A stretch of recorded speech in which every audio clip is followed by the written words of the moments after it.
Bonjour à toutes et à tous, je vous retrouve avec grand plaisir pour une nouvelle vidéo concernant la conjonction Vénus-Pluton dans le signe du Verseau qui aura lieu le 7 décembre. C'est une conjonction qui est très importante pour tout ce qui concerne le domaine relationnel.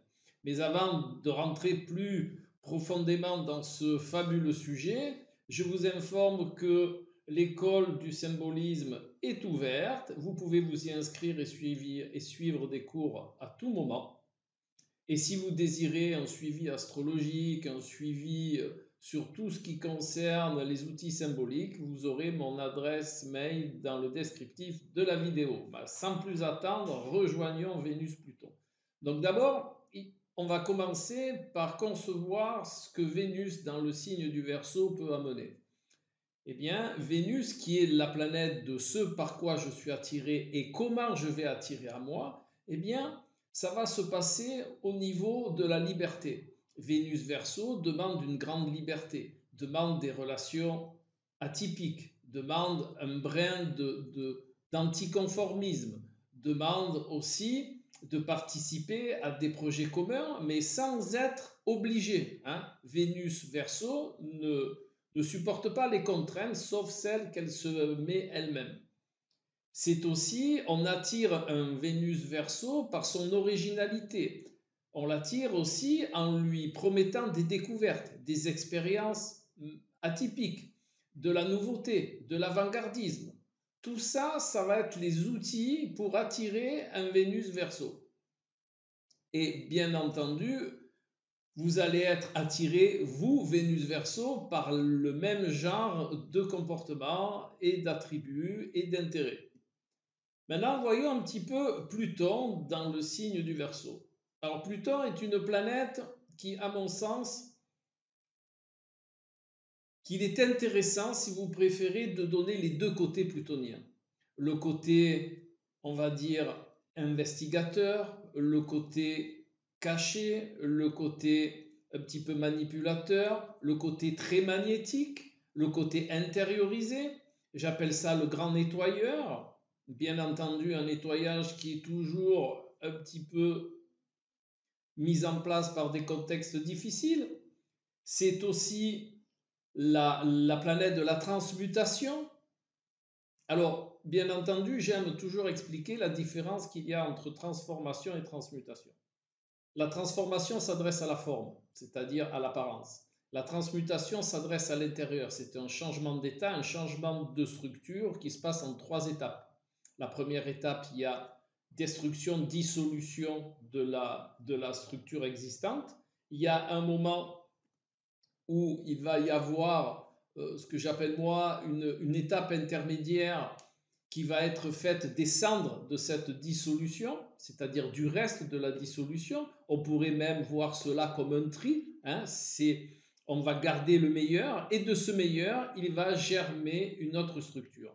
On perçoit cela très bien dans la nature. Dans la nature, la chenille ne se transforme pas directement en papillon. Eh oui, je sais. Il y a une étape intermédiaire. La chenille se dissout dans le cocon, il va y avoir une soupe cellulaire et de cette soupe va naître le papillon. Eh bien, c'est un peu ce que vous propose Pluton. Ça, c'est une face de Pluton.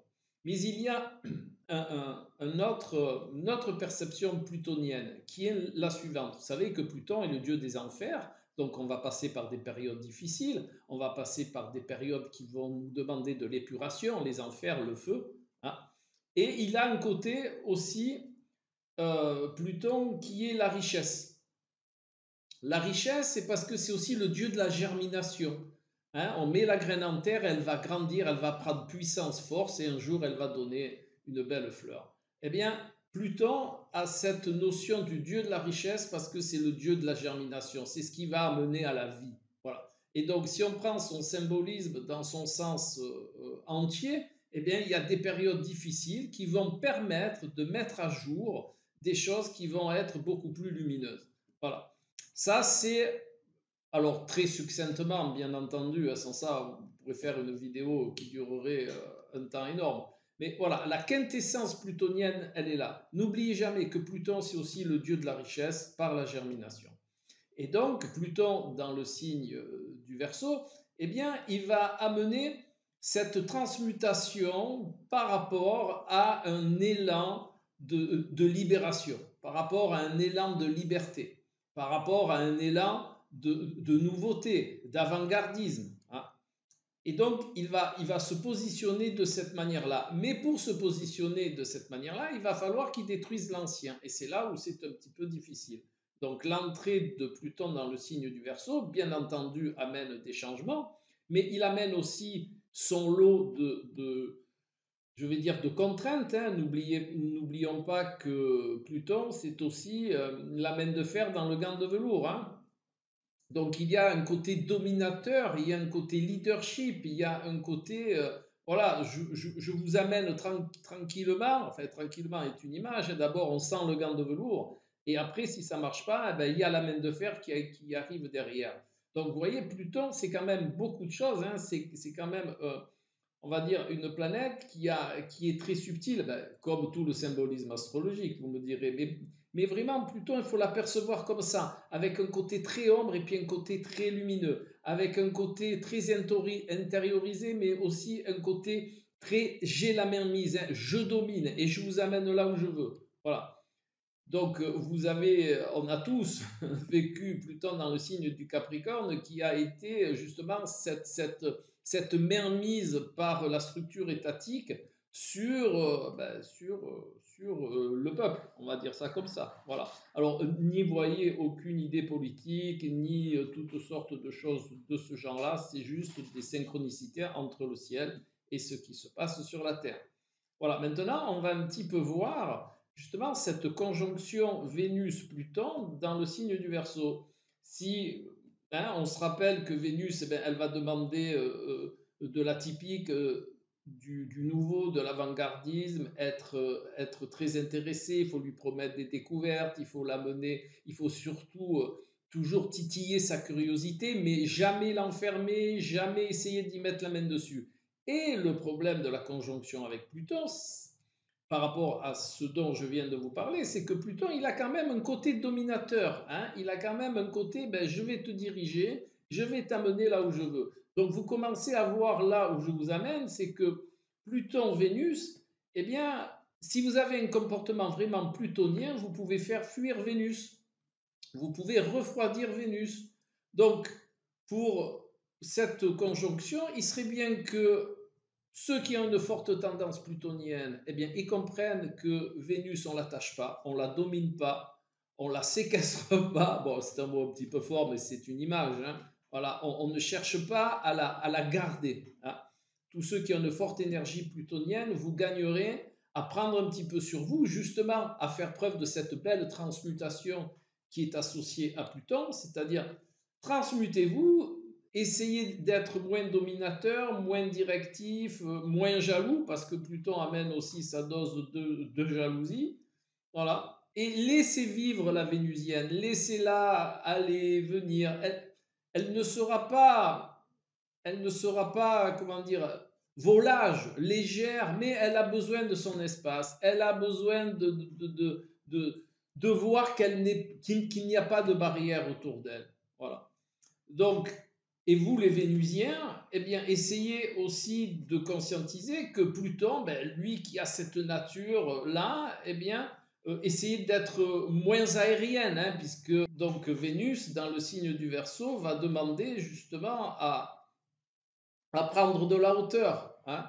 Donc, comprenez, Vénusiens, essayez d'être un petit peu plus, on va dire, un petit peu moins voyageuse ou voyageur, hein. Essayez de comprendre que ben, une relation, elle est faite de deux personnes. Ces deux personnes ont un fonctionnement différent et que de ce fonctionnement différent, ben, il faut trouver un équilibre qui satisfasse les deux parties en respectant, bien entendu, les deux parties. Donc, vous voyez, c'est pas si simple que ça. Donc, cette conjonction, elle est importante dans la compréhension, justement, qu'il faut laisser la liberté à chacun et que quand on a cette notion d'être un petit peu décideur, d'être un petit peu dominateur, eh bien, on a affaire à des gens qui parfois ont besoin d'espace. Voilà. Je voulais vraiment vous informer de cette notion-là parce que souvent la conjonction Vénus-Pluton amène des expériences difficiles en termes de relations, hein, pour tout ce que je viens de vous expliquer. Donc si vous avez cette position-là dans votre thème, si vous êtes en relation avec une personne qui est très vénusienne et vous qui êtes très plutonien, eh bien, ça serait peut-être très intéressant de revoir vos perceptions, d'expérimenter. Hein, moi, je propose toujours d'expérimenter les choses, donc expérimenter des comportements différents.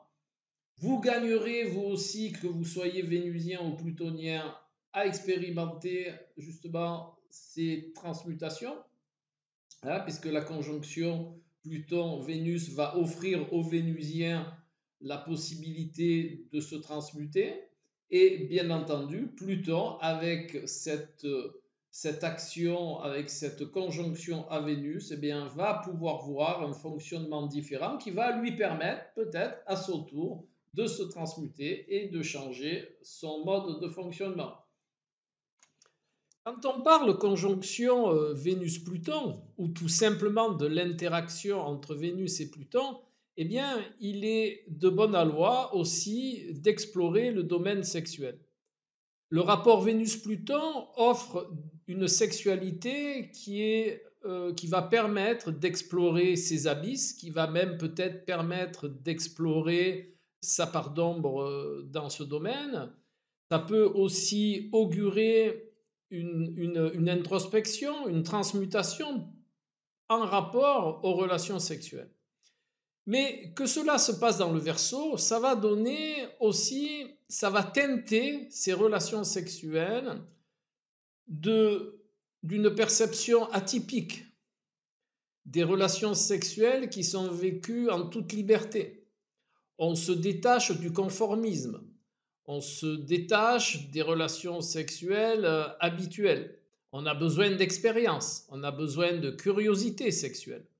Alors, ne voyez pas là dans mon discours une quelconque, je ne sais pas comment on peut dire, ségrégation, jugement et de tout ce qui est, mais en attendant, l'énergie plutôt vénusienne offre des tendances, des perspectives, des désirs sexuels qui sont hors normes, qui sont novatrices, qui sont vécus dans une totale liberté. Et mais d'un autre côté, ça peut donner aussi des relations sexuelles qui sont vécues dans une forme de domination d'un partenaire sur l'autre, dans une forme même parfois, euh, euh, comment je pourrais dire ça, pas de souffrance physique, mais de désirs qui vont provoquer une forme de souffrance, c'est-à-dire cours-moi après que je t'attrape, voilà. C'est quand tu me veux plus, ben moi je te cours après, et quand tu me cours après, ben moi je te veux plus, voilà. Voilà, c'est la sexualité vénuso-plutonienne, c'est une sexualité qui est expérimentale et qui est expérimentale, on va dire, dans tous les sens, mais surtout qui augure d'un fort désir introspectif, de connaissance et d'expérimentation. Voilà. Eh bien, j'espère que ces petites perceptions, ces conseils, cette vision des choses va pouvoir permettre à tous ceux qui sont en relation avec un Pluton dominant, une Vénus dominante et qui ont une relation dans leur thème entre ces deux facteurs-là, eh bien de profiter de ces perceptions. Maintenant, il est aussi de bonne loi de vous dire que c'est une étude, on va dire, de l'énergie générique de l'interaction de ces deux planètes et que bien entendu, elle doit être remise dans l'ensemble du thème de chacun pour voir un petit peu les spécificités et pour voir comment la globalité du thème va permettre à cette interaction d'être vécue. Voilà. Eh bien, je vous retrouve tout bientôt pour une prochaine vidéo. N'oubliez pas l'université, l'école, l'endroit où on s'initie au symbolisme. et je vous retrouve tout bientôt pour une nouvelle vidéo. Bye bye!